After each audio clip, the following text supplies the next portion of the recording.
Ahava Blessings. Welcome to this episode of Embodying the Shehina. This podcast is here to support us, to guide us during these times of accelerating ascension energies, to remember, to embody, to integrate our soul essence. My name is Aurea. I am an ordained Magdalene priestess, a Reiki master, energy and sound alchemist. And in this episode, we are going to talk all about the full moon in Aries that is happening on the 6th of October, 7th of October in the early morning Central European time, but on the 6th, 8:57 Pacific Standard Time, 11:57 Eastern Standard Time, and on the 7th Central European Time, 5:57 in the morning. This moon, as I'm recording this, the energy is palpable, it is potent, it is a very strong energy of Mars, of momentum, of forward movement, of decision and action. It is happening at 14 degrees, so the sun is at 14 degrees of Libra, the moon is at 14 degrees of Aries, and 14 is the number 5. The number 5 is a number that is ruled by the planet Mars.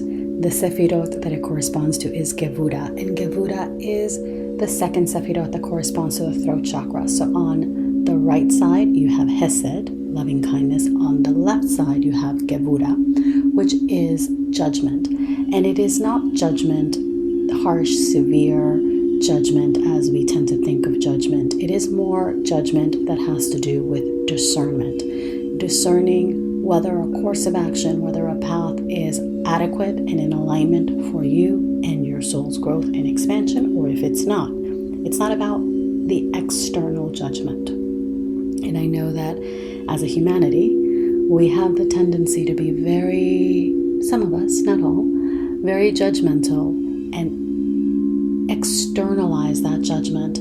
But what often happens with judgment is that whatever we judge outside of us is a reflection of what is going on within. So there is a very interesting interaction between that which we see outside and judge harshly and ourselves, and that is something to be very mindful of, particularly as this moon is in Aries, and Aries is about action. So we might have the tendency to take our judgment and direct it outwardly, as opposed to allowing whatever comes up to inform our decision making and our process within, because everything we see outside is a reflection of what's going on inside. And as we're speaking about inside, let's speak about your body, because the number 5 has to do with the physical body. It has to do with the 5 senses. It has to do with the 5 elements: earth, water, air, fire, ether.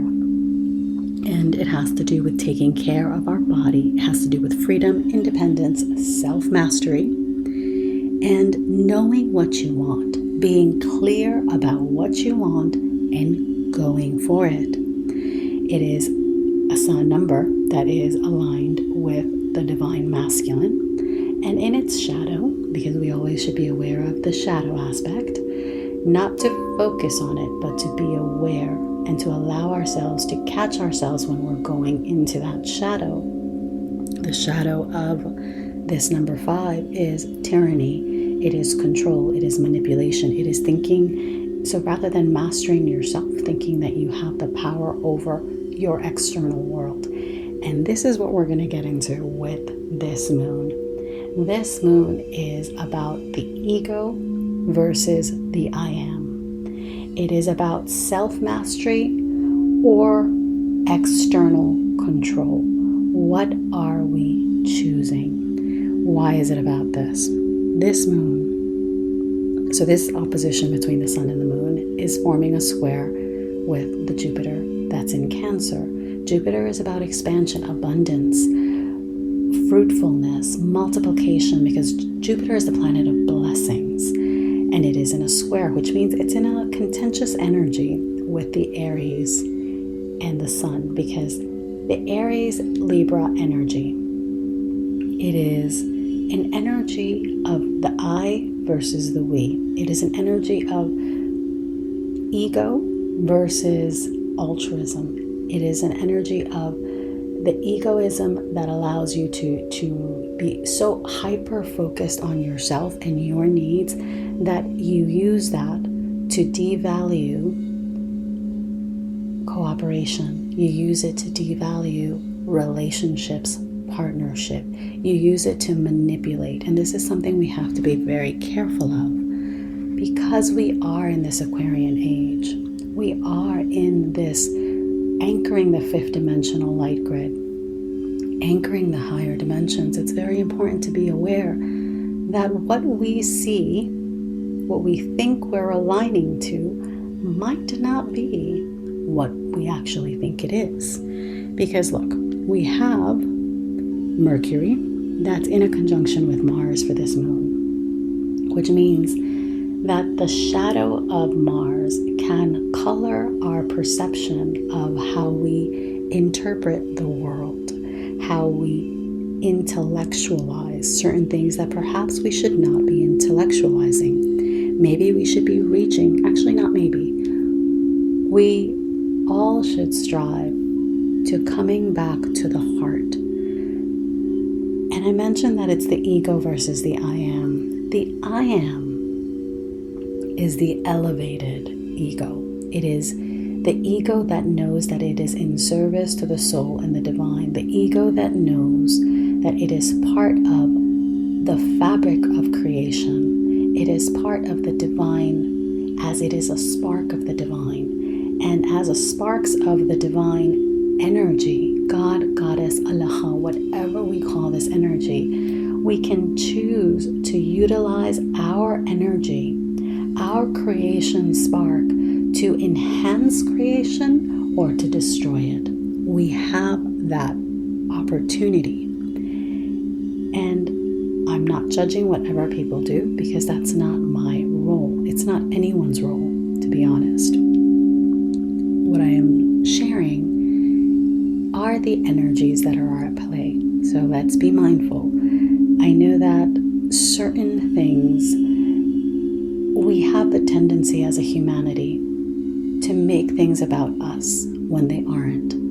We have a tendency to not be introspective and to always be combative and always be looking for something that's going to hurt us. Why? Because we've been hurt before. We've had this experience with this kind of person before, so we're automatically in this cycle, in this circle that will replay this scenario unless we liberate ourselves from that ego trap. If we do not choose to elevate our consciousness, to elevate our way of thinking, being, doing, expressing, and align it with something beyond us, we are going to remain living in this dualistic perspective, in this us versus them, in this dog eat dog world. We're going to continue perpetuating duality, and then we're going to wonder why things are not happening, why we're not manifesting. It's because whatever we focus on is what we seed and what we attract. So the key to breaking free is to become aware of what is it that triggers us. Become aware of what is it that is going on, what energies are happening around us, and how are those energies interacting with our own. And depending on where this fits in your natal chart, obviously you will feel this moon stronger or not. The other thing I want to mention, which is something really beautiful, we have a trine between Venus and Aquarius, and Pluto and Aquarius and Uranus, which is an energy, Venus in that mix, because of course Uranus and Pluto is death, rebirth, transformation. Uranus is deep awakening. It is innovation. It is being the rebel with a cause. Let's remember that. Venus lends the energy to this powerful trine of harmony, of ease, of flow, of alignment with creation energy, of alignment with love, with beauty, with grace.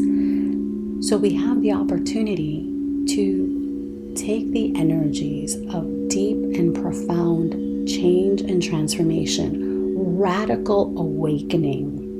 Many people are awakening and seeing that something is not kosher, now something is just not right in this world, and we're seeing more and more proof of it.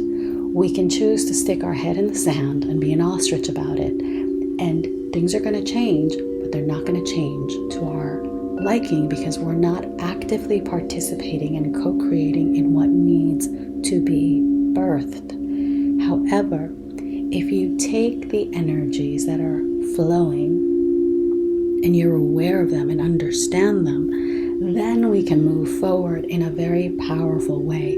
This is a very powerful moon for innovation. It is a very powerful moon for leadership, and for more importantly, when it comes to leadership, because with leadership, we bring in the energy of self-mastery. We bring in the energy of understanding that we are conscious co-creators if we align with the divine.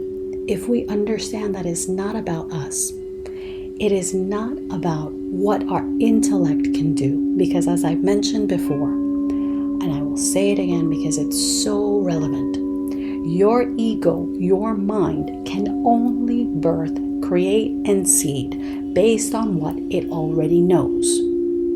Which means if there are programs, if there are patterns, if there are limitations and karmas, if there's viruses running about in the software of your brain, I should say the hardware of your brain, but you get what I'm saying. If there's stuff and gunk, you're going to be creating with that. And we don't want to create more of the stuff that we are not happy with, that just doesn't feel like it fits anymore. We're tired, aren't we? Aren't we tired of going through the same cycle and not advancing? Aren't we tired of seeing all of this chaos around us, of experiencing chaos and not knowing what to do about it? This moon can illuminate us. This moon can give us the wherewithal, the understanding, the clarity to move forward powerfully in a way that is in alignment with your soul, with your purpose, with your divine essence. This is about soul mission versus ego-led desires. Your soul mission is a mission that is gifted to you. It is a gift from the divine, as you are a spark of the divine, constantly in this communication, this elevation, this wanting to seek the divine and see it within you. When we can see the divine within us, we can see the divine in everything and everyone around us. We stop the nonsense and the chatter and the bullshit and the blame and the shame and the guilt. And we know when we catch ourselves to be kind, to be merciful to ourselves, because it's not easy to break patterns. It's not easy to be the one that is on the front lines, seeing all this nonsense unfolding and sometimes not knowing what to do about it, and then taking action, because then all of a sudden we do know what to do about it, but then feeling that, sometimes we're taking 2 steps back in order to take 3 steps forward. It's very frustrating. So in order to not fall into this frustration that this Mars energy can give us, it's important to align with your soul. It's important to align with the divine. Your soul mission is something that is gifted to you. And it is quite beautiful because we have Venus in Virgo that's in a sextile with Jupiter. So we have the energy of expansion and that beautiful Venus energy coming in of creation. And of course, then we have the oppositions, which is Venus with Saturn, Venus with Neptune, Venus with the North Node. So our mission, our soul, our tasks, what we must do that's in alignment with the soul, all of that is, there's a desire to bring harmony, because we want the ease and we want the flow, but sometimes we don't want to do the hard work. We don't want to do the heavy lifting. We don't want to do the meditations, and we don't want to, take the action. but we're actually being pushed in the direction of taking action that is in alignment with your soul, of understanding that there is a difference between a soul mission, a desire that is placed in by the divine consciousness, by the divine God, goddess, whatever we call it, and there's the egoic desires. There is the desire that is because we want to compare ourselves to other people. We want to be better than someone else, or we want to compete with X, Y, and Z. Or because, our social media algorithm decides that, we need to push, plastic surgery. I don't know, some nonsense. But whatever, there's the desires that get implanted in us that are not true desires. And then there are desires that are part of your soul mission and will lead to your expansion. How do we align with that soul desire and know the difference? Well, we learn the difference through learning how to be in your heart, learning how to be in stillness, learning how to be comfortable with you, learning how to accept and rejoice and nurture all of those parts of yourselves, because we all have parts of ourselves that we want to relegate and put in a closet, put in a corner, put in a timeout, pretend they're not there. We all have those qualities within us that we don't particularly like, that have been shamed in us or guilted. We've been punished for them. Yet, when those qualities are elevated in the light of the Creator, Creatrix, in the light of the divine, those qualities guide us into deeper awareness, deeper embodiment, deeper fulfillment of our soul mission. So by coming into the heart, by learning what's your energy, what's not your energy, by doing your clearing and your meditations and doing what you need to do as a spiritual practice, what you need to do to grow, to expand, to evolve. All of these things help contribute to you learning the difference between an ego-led desire and a desire of the soul. Desires of the soul are whispers. They're not something that is about you. They're not about comparison. They're not about keeping up with the Joneses. A soul desire is a desire that is deep.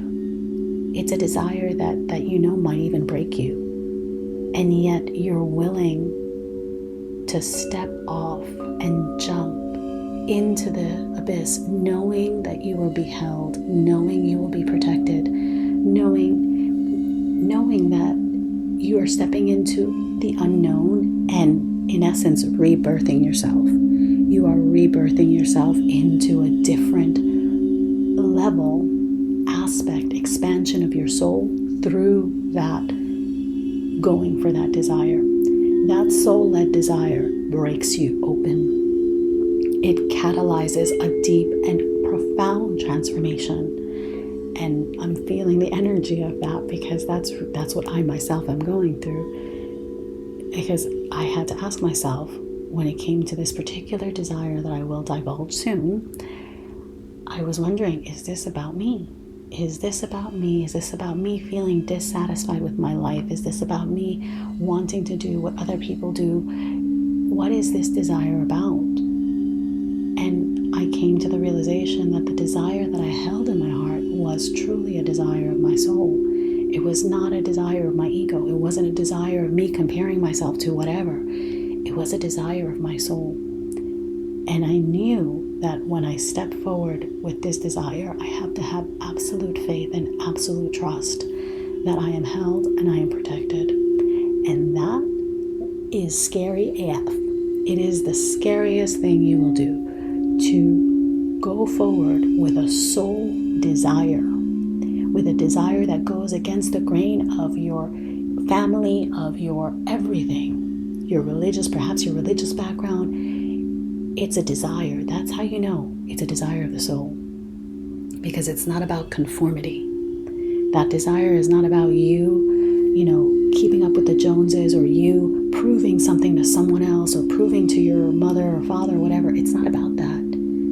It's about you shining and elevating and truly revealing the light that you are, that light of creation that flows through you. It's about you revealing another layer of it. And you will feel naked, and you will feel exposed, and you will feel all kinds of feelings. And all I will say is this: trust. This is why our relationship with the divine is the first relationship we must work on, because it's not about you. It's not about me. Whatever flows through me is not about me. It's about what am I delivering? How am I revealing the light through my words? How am I revealing more light through my actions, through my interactions, through my being? How am I blessing the world as I am blessed? And knowing you're blessed, that's another aspect. Knowing that you are blessed and having that gratitude, knowing that nothing that you do, you've done by yourself. Everything that we do at every moment is not just us. It is us, it is our ancestors, it is the divine, it is the earth, it is the cosmos, it is a co-creation in a very real aspect. This is why the harmony between Aries and Libra, harmonizing that polarity, that is the key to mastery of the self. Because you know that it's not about you, but it's also not entirely about completely giving and giving and giving and being selfless. It's that harmony. We're selfless and we are still ourselves, because we are here to express the light of the divine through the filter of our being, the filter of our body, our incarnation, through the filter of elevating all that we are and have been and will be through the light of the divine. And I speak of the light of the divine because this is what Libra energy is. Libra energy is the light. Libra is an energy of harmony, of balance, of purity, of spiritual beauty. It is an energy of creation. It is an energy of understanding that it is the ethers, the energy that is up there, that we are bringing down, embodying, and sharing, birthing through us. And the energy of Aries is that energy of the warrior of light. The energy of Aries is the energy of leadership, and particularly leadership over yourself. You cannot lead anyone if you do not master yourself. If you are not a master of your own stuff, how can you lead anyone else? You can't. If you don't understand that it's not about you. This is exactly why monarchies have not worked. Monarchies, since we speak of the I, let's speak of the royal we, which is the king and the queen. Monarchies, in their primary essence, were to lead the people into light, to lead the people in goodness, in grace, in charity, in beauty, in expansion, in embodiment. This was the original purpose of monarchies. It was to be of service to the divine and in turn to the people. This is why oftentimes the king and queen were also priests and priestesses, because they were leaders not just of the physical realm but of the spiritual realm, which means they had to be doing their work, they had to be doing their purification. And yet nowadays we know that everything is distorted. We know that a king is, or a president is not always, or a prime minister is not always, or mistress, whatever the feminine is. They're not always in alignment with the light. Oftentimes they are corrupted by power, they are corrupted by money, they are corrupted by influence, they are corrupted by the earthly and mundane, and they have lost their connection to the divine. And that brings us back to the ego versus the soul mission. You know you are in the ego when you are disconnected from the divine, when you are constantly comparing yourself to everything and everyone around you.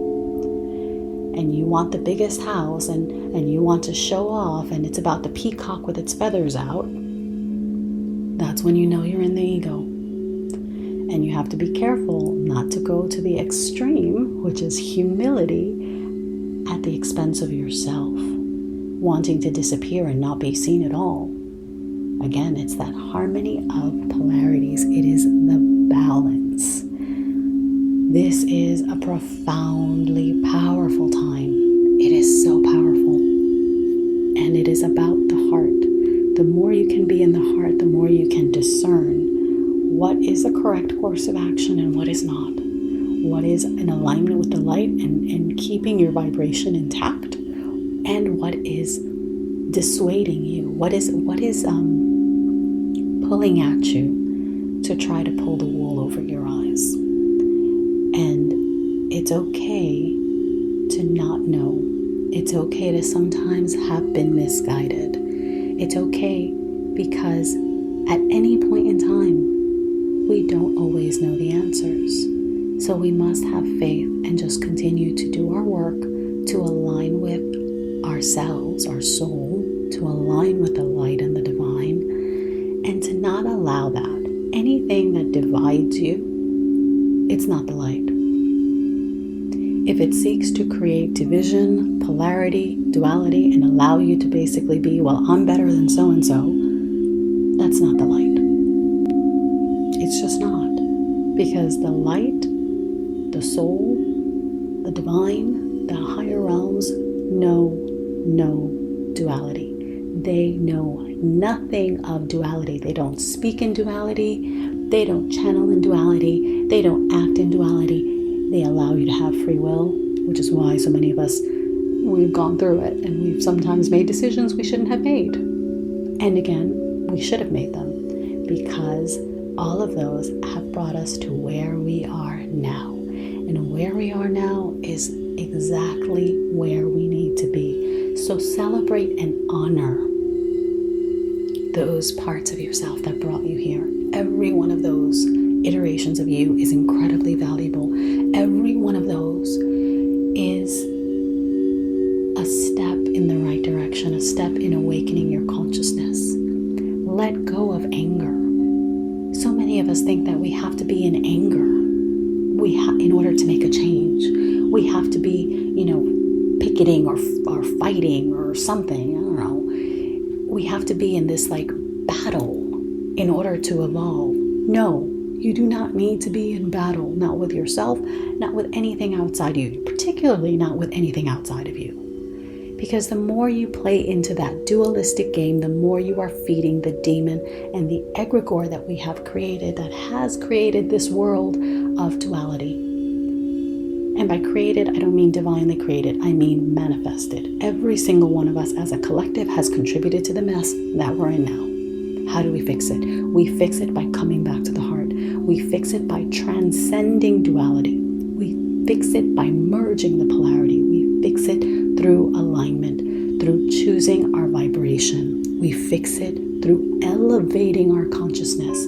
We fix it through recognizing our own patterns and where we have been stuck, playing the same dualistic narrative in our heads and evolving beyond it. It is not about, you cannot say, and this is a particular experience for me, and it applies to everyone. We cannot honor, let's just say, our Native American ancestry or our,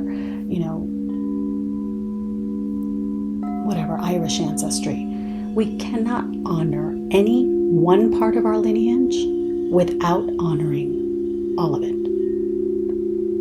None of us is exactly from the place we think we are from. I don't care how many DNA and whatchamacallits you've done. None of us know for sure where exactly this is. And if we are utilizing the information we obtain to create division and to sow more discord and to sow more duality and to basically say, well, my people are blah, blah, blah. No, you're doing it wrong. With my entire heart, I am saying you're doing it wrong. We employ information like that to elevate and to unite, to honor all parts of ourselves, not to say one part is better because it was oppressed. Every part of you, I'm sorry to break it to you, every part of you at some point in time or another has been oppressed. Every single one. There is no distinction. Every single one. So there is no utilizing a beautiful tool like, in this case, Ancestry. It can be utilized to allow you to see how multifaceted and how beautiful all aspects and to bring together the different seemingly opposing parts of you into the beautiful tapestry that is you. Or it can be used for you to basically fight with people and say, well, I'm this, and think that in you creating that polarity and living in that duality, that somehow that is you honoring some aspect of your lineage. It's not. Honoring our lineage, and I mention this because this is one of the planets, the sun. Yes. The sun is in the 4th house. The 4th house has to do with family and lineage. Family and lineage. That's the 4th house. All of the deep secrets are being activated with Mars, because Mars has a Scorpio energy to it, because Mars is the ancient ruler of Scorpio. There's a lot that is coming out in terms of family, and it doesn't mean that you have to be besties with your family. You do need to set boundaries. We all do. There are some people in our lives that are simply, we just can't. And it doesn't mean we don't love them. It doesn't mean we can't try to be civil. And it also means we must find that balancing act. We must find that harmony. We must honor them. Sometimes you need to honor them from a distance. And you do need to honor thy mother and thy father, which means we honor all parts of ourselves. We honor all parts of our lineage, because all parts of our lineage, all parts of your being are valid, whether it is the parts of you that was not a very good kid in school when you were, a little one, or whether it's the part of you that was rebellious as a teenager, or the part of you that was a goody two-shoes. All of those parts, every single, and now you're a rebel. Now you're the rebel, because now you're the one that's talking and saying, no, we're not doing that. All of those parts are equally valid. All of those parts of you deserve to be integrated fully into yourselves. When we are in separation, that is when the Shekhinah, the divine light, creation, the eminent presence of God is exiled from our lives. And we want to bring that energy of the divine back into our lives. And that is what I hope that you utilize this moon to do. Employ the energy of this moon to come into wholeness, to come into remembrance of the beauty and the magic that is you. To know that all parts of you are valid. All parts of you are creating a beautiful dance with the cosmos. It's a matter of, are we allowing this dance to lead us more into the light, or are we allowing that dance to lead us more into chaos and destruction? It is up to us. We have free will. We have the ability to transform whatever it is that we're going through. We have the ability to unify and unite all polarities within us. It is up to us. It is up to every single one of us to choose to take off the glasses, take off the veils, strip yourself bare of all that has shackled you into a certain mindset and a certain way of thinking, and allow yourself to rise, to be and do and express your soul, more of your light in this world, because this world needs your light. It needs the light of the divine that courses through you. It needs you. This world needs more of us being channels and vessels for divine frequencies, blowing and birthing and anchoring into this world. And this is what this ascension, this is what this time on this earth is about. It's not about creating more duality. It's not about us versus them. It's not about pointing the finger and thinking we're better than someone else. It's not about comparing ourselves. It's about taking full responsibility for who you are, all aspects of it, and allowing yourself to take all of that, integrate it, and rise. All of it. Master yourself, master your emotions. And by emotional mastery, I mean understanding where they come from, because your emotions are the barometer for what it is that needs to be healed and expressed in your life. What is it that needs your attention? It's not about hiding our emotions. It's not about guilt tripping ourselves. It's not about shaming ourselves. It's about integration. It is about embodiment. It is about taking all of those parts of our being, every single part, and lovingly bringing ourselves back into the remembrance of our wholeness, our oneness with our soul, our oneness with the divine, our oneness with the earth and the cosmos. Everything is interconnected. This is this moon. We can leader ourselves into destruction, or we can leader ourselves into expansion, embodiment, and integration, and into light. It's up to us. This is your time. Enjoy the sound activation. Have a blessed, blessed moon. You still have some time, so whatever clearing we need to do, take the time to do the clearing, and take the time to align. This is the time for you. This is the time for you to truly take stock of where you are and lovingly guide yourself into deeper alignment, deeper oneness, deeper integration, deeper wholeness. It's a powerful moon. I am wishing you a blessed, blessed full moon, a wonderful Shabbat, and enjoy your weekend. And I will be at my temple space back home early part of next week, so stay tuned for a video then. And do feel free to follow me on social media. You can find me at Aurea and at Embodying the Shekhinah on Instagram and on YouTube at Aurea.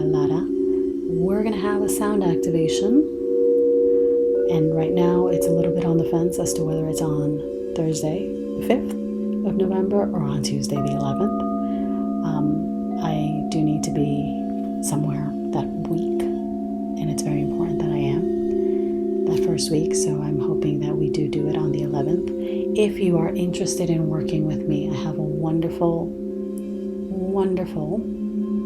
and I can't express this enough, I'm so excited about this course. It is a self-guided course aside from our ceremony that we will have in person on the 11th, and you don't have to be live. You can watch the ceremony on the replay on the 11th, and it is the Wheel of Fire, and we are going to go through the days of creation together, and we're going to learn how to work with the energies of each day so that we can manifest our soul's desires, plural, in a more activated, embodied, conscious, and powerful way. So it is called the Wheel of Fire course, activating, manifesting, and creating with the days of creation. So you can see that linked below, as well as the link to sign up for the sound activation. I'm sending you all so much love. Have a blessed Shabbat, and I will see you in the next episode. Don't forget to tune in to the sound activation for this full moon. Have a blessed full moon. Ahava. Blessings.